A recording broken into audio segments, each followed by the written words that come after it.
The show opens up in a cafe where a middle-aged man is nervously staring at the clock on his phone. As soon as it hits 1:20 p.m., he becomes anxious and starts looking around. Nothing happens for a few seconds, but suddenly, a loud bang is heard across the city, surprising the citizens. Then, 3 supernatural human-like creatures break into the cafe. They are continuously emitting black smoke, and their faces are scary. As everyone starts running in horror, the creatures approach the same man from before and start throwing him around like a rag doll. The man somehow manages to escape, and he runs to the main highway. However, the stubborn creatures are not willing to give up so easily, so they chase him. After an intense pursuit, the monsters finally catch the man and dish out a brutal punishment. After he becomes lifeless, they lay him on the road and perform a ritual which burns him instantly. Now that the man is dead and his soul has been extracted, the 3 creatures disappear into thin air.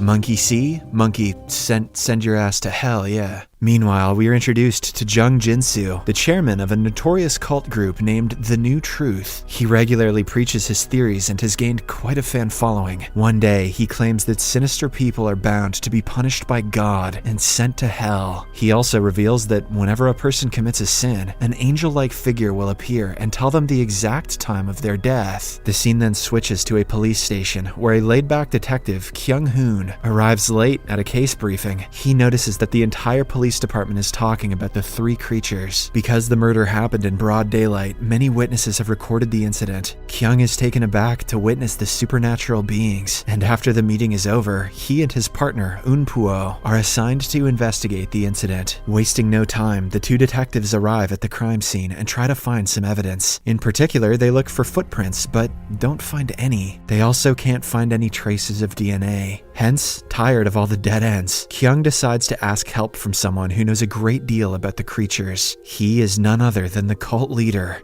Jung. Shortly after, the 2 detectives arrive at a gathering where Jung is displaying images of people who were killed by the supernatural monsters. He claims that whenever someone is supposed to die, an angel appears in front of them and reveals their exact time of death. The only way to avoid their demise is by living a peaceful life with no sins involved. After the meeting ends, Kyung notices his daughter, Hee-jung, there and realizes that she is also a follower of the cult group. Following this, the detectives try to interrogate Jung, but he only talks about his personal life. He reveals that when he was 20 years old, he wanted to commit the unthinkable, but fortunately, when he saw the 3 supernatural beings, he changed his mind instantly. Jung believes that the creatures have come to Earth to give justice to human beings, so when he saw the creatures for the first time, he formed the New Truth group to make people aware of the creatures. However, Kyung simply laughs at this and states that the laws made by humans are perfectly fine. Counterattacking his argument, Jung reminds Kyung how his wife was murdered and how the killer is still moving freely to this day. Meanwhile, we are shown a single mother, Park Jung-ja, who returns home after a long day at work. To her surprise, her children welcome her with a birthday cake. But as the entire family is rejoicing at the moment, suddenly, an angel-like figure appears from nowhere and reveals that Park will die in 5 days at 3 p.m. Park's son, who is ready to capture his mother's reaction, accidentally captures the angel-like figure instead.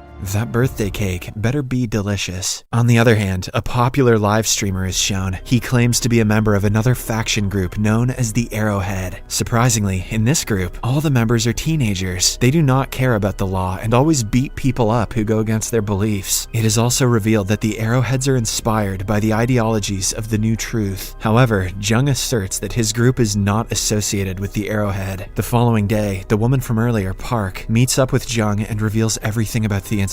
She also shows the video evidence recorded by her son. After calculating everything, a confident Park gives her an offer. She will be handed 3 billion won, but in exchange, her death will be broadcast live on TV. Realizing that her sons will be alone after she dies, Park agrees to the deal. In the next scene, Jung arrives at Park's house with a check for 3 billion. By this time, several media personnel have already caught wind of this experiment. After the documents are signed, Jung looks around the house and curiously asks Park if she committed a crime to get into this situation. However, Park doesn't answer, and simply remains silent. She is then prepared for the live stream, but her identity will be kept secret, fearing that the religious freaks will attack her. The scene then shifts to the Arrowhead live streamer, who is preaching the ideologies of the new truth. He also discusses the 3 supernatural creatures, which have wreaked havoc across the city. In the middle of the stream, someone anonymously talks about Park and reveals that she is the one who will die after 5 days. To make matters worse, her address is also leaked. Later, it is revealed that the person who shared Park's information with the Arrowhead is none other than Unpio. All this time, he is an officer by day and a Build Arrowhead follower by night. At night, Kyung returns home and searches for his daughter. When he fails to find her, he calls Hee-jung and asks about her whereabouts. The latter lies to her father, saying, "I'm at my friend's." But to everyone's surprise, it is revealed that she is actually at Jung's apartment. After Jung tells her that she can trust him, Hee-jung starts narrating how her mother was murdered. One day, when she was little, her mother sent her to deliver clothes to her father. The little girl easily got distracted, and so her mother decided to go by herself. Unfortunately, on the way, she was killed by a bunch of bad people. In the present, Hee-jung mentions that ever since the incident, she has been unable to forgive herself. Hearing all this, Jung hugs her and assures her that he and his group will catch the murderer and provide justice. Meanwhile, after learning that someone has leaked Park's information on the internet, a lawyer named Hae-jin decides to help. She takes Park's children to safety and sends them away to Canada. Elsewhere, Jung takes Hee-jung to the criminal who murdered her mother. He then provokes her to do something in order to take revenge. Hee-jung does just that and starts beating up the man. In a fit of rage, she even finishes him off. Later, the two incinerate the bodies and pay their respects. Surprisingly, Hee-jung, who has just killed someone, starts smiling.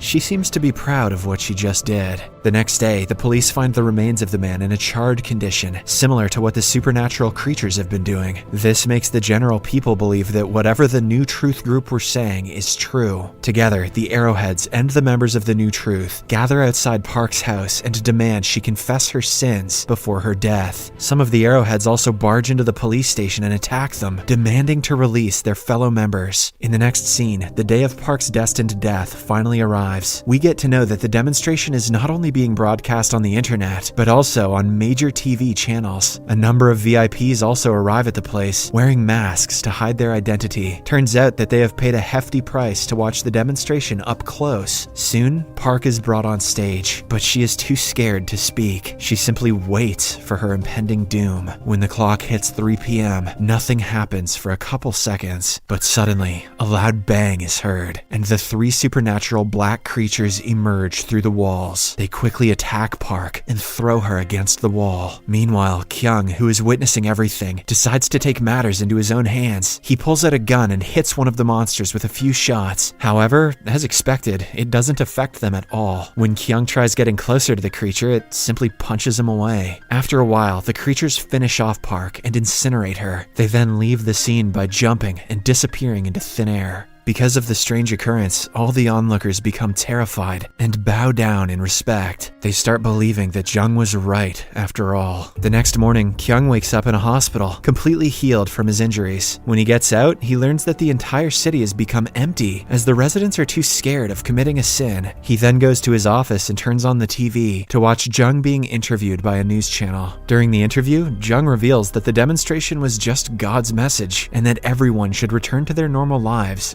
righteously. He says, "I plan to look for God's traces until he calls me again." Meanwhile, Kyung goes through the CCTV recording footage and notices his daughter punishing her mother's murderer. At the same time, he takes a closer look at Jung's interview, where he notices his daughter's sweatshirt. Because of this, Kyung immediately leaves his office and heads to find his daughter. On the other hand, the Arrowhead streamer is discussing the previous day's funeral. He reveals that after the creatures killed their target and left, most of the people bowed down in respect. However, the lawyer, Hae-jin, and her colleague didn't respond at all. The streamer conveys the secret to anyone, and soon people start noting to kill the duo. Hae-jin gets to know of this and immediately departs for office, along with her ill mother. Sadly, when she reaches there, leaving her mother in the parking lot, she notices that the office has been vandalized by the members of the Arrowhead. Hae-jin then tries to call her colleague for help, but gets to know that he is in even worse condition. Apparently, the goons have beaten him up badly. Realizing that she is the next target, Hae-jin runs to the parking lot, only to find her mother mother being attacked by the arrowheads. After a while, they leave, and Hae-jin immediately rushes her mother to the hospital. Sadly, it is too late, as she dies before getting any treatment. In the next scene, Kyung enters Jung's apartment to find his missing daughter. He doesn't find anyone and exits the building, but just then, some angry goons start attacking him. Kyung is almost beaten to a pulp, but fortunately, Jung calls him in the nick of time and orders everyone to stand down. He then asks Kyung to meet him at a nearby school. On the other hand, a distraught Hae-jin meets a reporter named Pastor Kim, who apparently interviewed Jung 20 years ago. The latter is skeptical about sharing his information, but after a lot of convincing, he agrees. Pastor Kim then plays an audio recording which uncovers a shocking truth. Apparently, when Jung was just a kid, the same angel approached him and revealed that he will die in exactly 20 years. The time will be 10:30 p.m. Hae-jin finds the news very informative and asks for the recording. However, the pastor deletes it. Meanwhile, Kyung arrives at the abandoned school and finds Jung waiting for him. Without wasting any time, the latter reveals that he was met by the angel 20 years ago. However, the strange thing is that he never committed a sin. This implies that the creatures do not target the people who have committed sins. It is a random selection, so anyone can get killed, even a saint.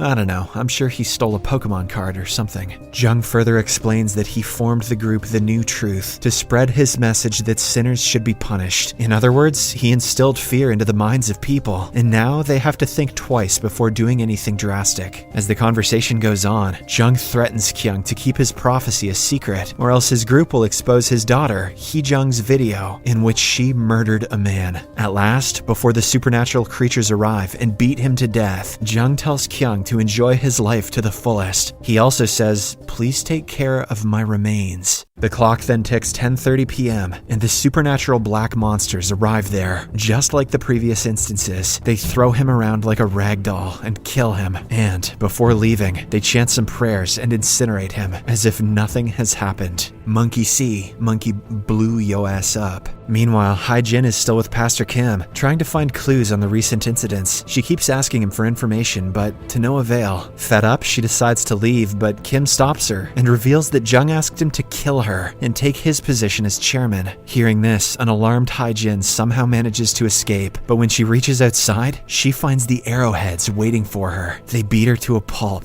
until she stops moving. In the last scene, Kyung returns home and finds his daughter waiting for him. Now he is faced with a serious challenge, as he has to keep his daughter's secret hidden. The episode ends as we see Hae-jin's body lying dead among the rocks, under a bridge. Be sure to watch Series Recapped for the remainder of the show. You're not going to want to miss this story.